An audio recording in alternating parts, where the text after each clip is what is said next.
നമസ്കാരം. നോയിഡിക്കിലേക്ക് സ്വാഗതം. നീ ഒരു പെണ്ണാണ്, കുറച്ചൊക്കെ അഡ്ജസ്റ്റ് ചെയ്യണം. നിനക്ക് എന്തിനാ ജോലി? അവൻ നിന്നെ പൊന്നുപോലെ നോക്കുന്നില്ലേ? ഈ ദേഷ്യമൊക്കെ ഒരു കുട്ടിയായി കഴിഞ്ഞാൽ മാറിക്കോളും. നീ ഭർത്താവുമായി പിണങ്ങി തിരികെ വന്നാൽ ഞങ്ങൾ നാട്ടുകാരുടെ മുഖത്ത് എങ്ങനെ നോക്കും? ഭർത്താവിന്റെ വീട്ടിൽ ഒരു പെണ്ണ് അനുഭവിക്കുന്ന ഉള്ളുരുക്കത്തെക്കുറിച്ച് പറയുമ്പോൾ ഈ ഡയലോഗുകൾ കേൾക്കാത്ത സ്ത്രീകൾ കുറവാകും.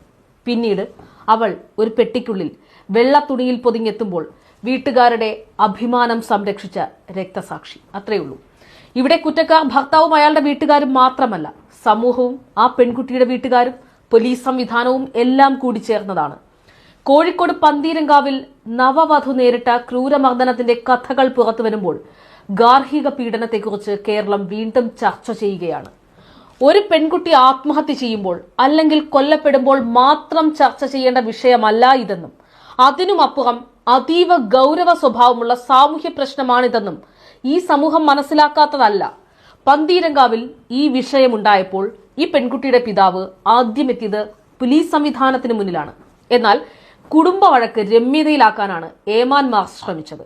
ഒരു പെൺകുട്ടി ക്രൂരമായി ആക്രമിക്കപ്പെട്ട സംഭവം ഒത്തുതീർപ്പാക്കാനാണോ കേരള പോലീസിന് ട്രെയിനിങ് കോളേജിൽ പരിശീലനം നൽകുന്നത്? സുവിശേഷ പ്രസംഗം നടത്താൻ പുരോഹിതന്മാരുള്ള കേരളത്തിൽ ഇതുപോലെയുള്ള പല സംഭവങ്ങളിലും പോലീസ് സ്വീകരിക്കുന്നത് ഉപദേശിയുടെ റോളാണ്.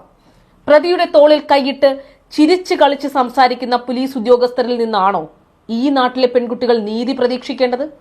ഇത്തരത്തിൽ ഒരു പെണ്ണ് നിയമ നടപടിയുമായി മുന്നോട്ടു പോയാൽ ഇതിന്റെ അടുത്ത ഒരു ഘട്ടമുണ്ട്.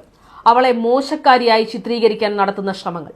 ഇതൊക്കെ അതിജീവിച്ച് സാമൂഹ്യ വിചാരണ നേരിട്ട് വേണം ഒരു സ്ത്രീ നീതി നേടിയെടുക്കാൻ എന്നതാണ് ഇക്കാലത്തും ഈ നാട്ടിലെ സാമൂഹ്യ അന്തരീക്ഷം.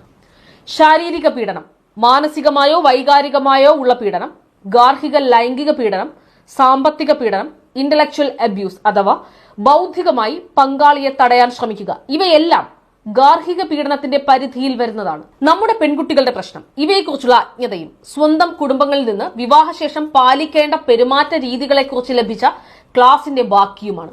പലപ്പോഴും നമ്മൾ പല മാധ്യമങ്ങളിലും കണ്ടിട്ടുള്ള ചില അഭിമുഖങ്ങളുണ്ട്.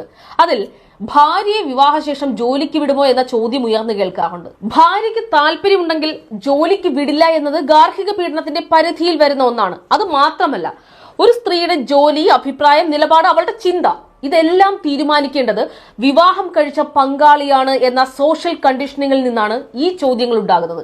എന്നാൽ ഭർത്താവിനെ ജോലിക്ക് വിടുമോ എന്ന ചോദ്യം ഒരിക്കലും ഉയരാറില്ല.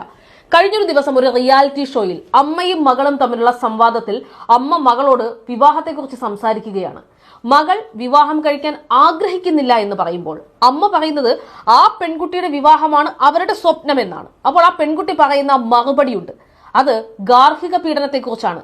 എന്നെ അയാൾ മർദ്ദിച്ചാൽ ഞാൻ തിരിച്ചയാളെ തല്ലട്ടെ എന്ന് ചോദിക്കുമ്പോൾ അമ്മ കരഞ്ഞുകൊണ്ട് പറയുകയാണ്, നിന്നെ ഞങ്ങൾ ഇങ്ങനെയാണോ വളർത്തിയതെന്ന്. ഇത് ആ അമ്മയുടെ മാത്രം പ്രശ്നമല്ല, നമ്മുടെ സമൂഹം ഇങ്ങനെ തന്നെയാണ് ചിന്തിക്കുന്നത്. നീ അവന്റെ ഇടിയും തൊഴിയും എല്ലാം കൊണ്ടോളൂ, ജീവൻ പോയാലും പ്രതിരോധിക്കരുത്, നിന്നെ തല്ലിയാൽ നീ തിരിച്ചടിച്ചുകൊള്ളുക എന്ന് ഈ കാലത്തും എത്ര മാതാപിതാക്കൾ പെൺകുട്ടികളോട് പറയാൻ തയ്യാറാകും? ഭൂരിപക്ഷവും അതിന് തയ്യാറാകില്ല എന്ന് തന്നെയാണ് ഉത്തരം. ഇതിന് പിന്നാലെ കുറെ നിഷ്കളങ്ക ചോദ്യങ്ങൾ കൂടി ഉയർന്നു വരും. അതിലൊന്നാണ്, ഇത്രയും വിദ്യാഭ്യാസമുള്ളവർ ഇങ്ങനെയൊക്കെ ചെയ്യുമോ? എത്ര ആഭിജാത്യമുള്ള കുടുംബമാണ് ആ പയ്യന്റേത്, അവൻ ഇങ്ങനെയൊക്കെ ചെയ്യുമോ? അങ്ങനെയുള്ളവരോട് പറയാൻ ചില പേരുകളുണ്ട്: വിസ്മയ, നിജില, മോഫിയ, ദീപിക, ശാരിക. ഈ കേസുകളിലൊക്കെ പ്രതികളുടെ വിദ്യാഭ്യാസവും കുടുംബ പശ്ചാത്തലവും ഒക്കെ മതി.